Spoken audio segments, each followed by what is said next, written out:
Hello, bachcho. Let's read the question. The question is saying intracytoplasmic sperm injection and gamete intrafallopian transfer are two assisted reproductive technologies. How is one different from other?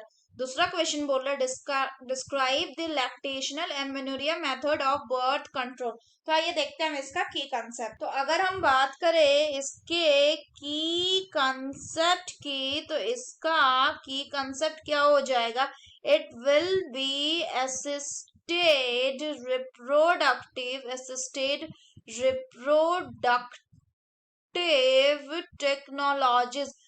अगर हम बात करें कि assisted reproductive technologies क्या होती है, ये ऐसी टेक्नोलॉजी होती है जो इनफर्टालिटी को ओवरकम करने में हेल्प करती है, यानी कि कपल को कंसीव करने में मदद करती है। अगर हम क्वेश्चन की बात करें तो एक में पूछ रहा है गैमेट इंट्राफेलोपियन ट्रांसफर और दूसरा होता है क्या इंट्रासाइटोप्लाज्मिक स्पर्म इंजेक्शन।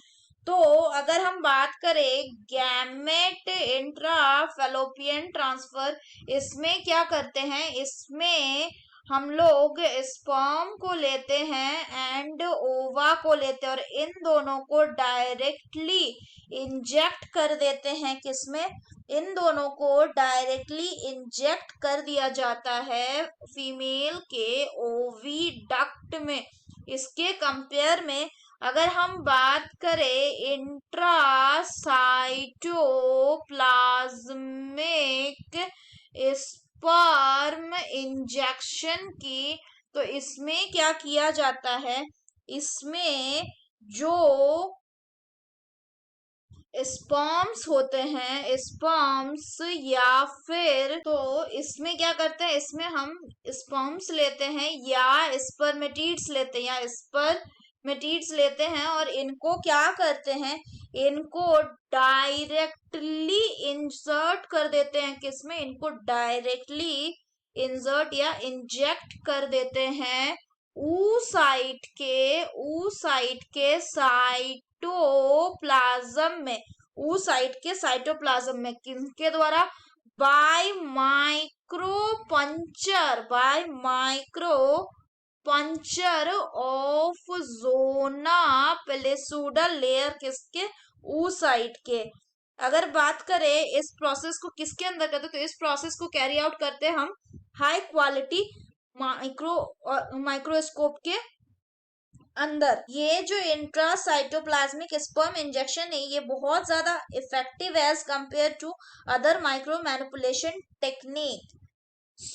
ये मेन डिफरेंस क्या है कि एक में जो गैमेट इंट्राफेलोपियन ट्यूब ट्रांसफर है, इसमें क्या करते हैं? हम लोग गैमेट लेते हैं और उसको डाल देते हैं कहाँ? उसको फेलोपियन ट्यूब में डाल देते हैं और फर्टिलाइजेशन कहाँ होता है? फीमेल के बॉडी में ही होता है। अगर बात करें इसमें क्या होता है? इसमें हम स्पर्म को लेते हैं और सीधे उसको इंजेक्शन देके ऊ साइट के साइटोप्लाज्म में देते हैं, यानी हम खुद उसको फर्टिलाइजेशन करवा रहे हैं, यानी कि हम उसको सिनगैमी करवा रहे हैं, दोनों के न्यूक्लियस को फ्यूजन करवा रहे हैं। दूसरा क्वेश्चन का भाग बोल रहा है कि डिस्क्राइब लैक्टेशनल एमिनोरिया। तो अगर हम बात करें लैक्टेशनल एमिनोरिया की, तो ये जो मेथड होता है एमिनोरिया की, तो ये जो मेथड होता है, इसमें क्या होता है कि after the birth of the